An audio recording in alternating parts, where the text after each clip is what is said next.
So the wires enter the basement in two main areas, a few more, but so there's this center passageway that goes all the way up to the attic. So these two blue Cat5 wires come down. One is a phone jack up in the office. One is a phone jack that we're all unfortunately familiar with from last January that goes into the kitchen. So basically you can go one of two ways, right? So you can go to the right, which is the direction that they decided to go to this mess here. The trouble with going to the right is that all these cross beams, you can't go along the wall up there, so you have to compete with well, up on the top is the that's the sprinkler or the hose outside. Then you've got this orange one, which is air conditioning condenser. You've got the black one, which is the hot tub. These two thick gray ones. One is the phone source. One is for the security system, which I'm going to reroute. And then you've got phone wires, these white phone wires that are coming from so this is the other spot where wires come in. So the reason why I think it makes a lot of sense to reroute left instead of right is because if you go left, you've got basically you can go along this cross beam here, and you can go all the way over to this wall here, and then you're not competing with all these different high voltage wires here.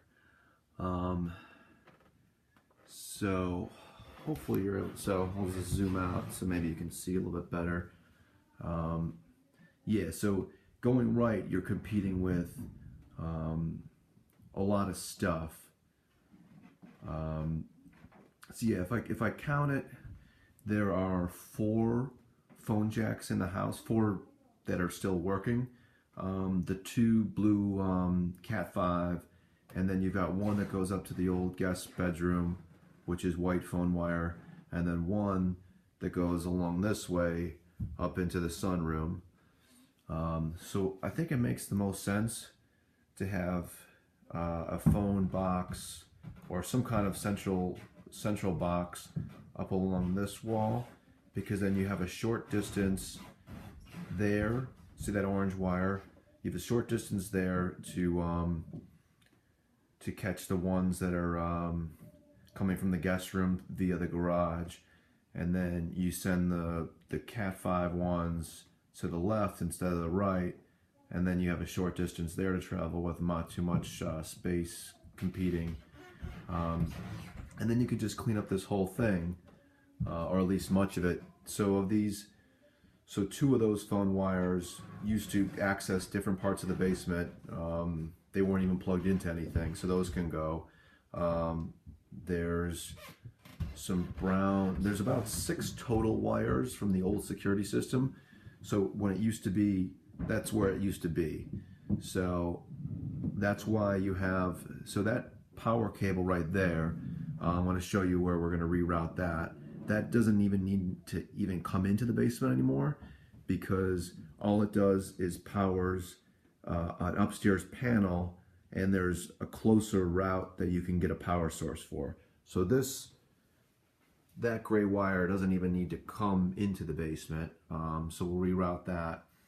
And then, so I have a feeling that a couple of these aren't even, like these 2 white wires, they're not even hooked up to anything on the end, so those can get disconnected. I don't even know what some of this is. Maybe it was for like an old doorbell. Yeah. Hopefully that makes sense. And then one other thing I want to do.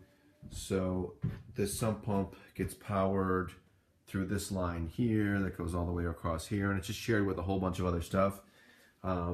Instead, I want to tap into this 20 amp line, which I'm going to set up a new outlet in the same spot, but it basically just gets powered for this 20 amp line here. That should clean things up somewhat.